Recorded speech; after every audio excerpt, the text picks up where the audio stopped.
हे ऐकलं नाही तर तुम्ही मोठं पुण्य गमावणार। आज मोक्षदा एकादशी, मोक्ष देणारा दिवस। पी फुल, गीता पाठ आणि कृष्ण मंत्र ही 3 कामं आजच्या आजच करा आणि संकट, अडथळे, नकारात्मकता सर्व दूर जातील। आज मोक्षदा एकादशी आणि गीता जयंती। आजच्या दिवशी श्रीकृष्णाला फक्त पी फुल अर्पण करा। ओम नमो भगवते वासुदेवाय जपा आणि गीतेचा 11वा अध्याय वाचा। असं केलं की पापक्षय, पितृमोक्ष आणि सुख शांती आपोआप तुमच्याकडे येतात। आजचा दिवस तुमचं भाग्य बदलू शकतो। हे मिस केलं तर मोठं नुकसान होईल।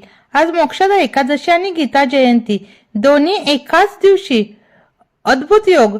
या दिवशी श्रीकृष्णाने अर्जुनाला भगवद्गीता दिली होती।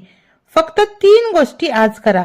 श्रीकृष्णाला पोळी फूल अर्पण करा, 1 अध्याय तरी गीतेचा वाचा आणि ओम नमो भगवते वासुदेवाय 27 वेळा जपा। असं केलं तर पितृदोष शांत होतो, संकटे दूर जातात आणि घरात सुख समृद्धी येते। ही गीता जयंती तुमच्या जीवनात प्रकाश आणो। लाईक करा, शेअर करा, पुण्य कमवा।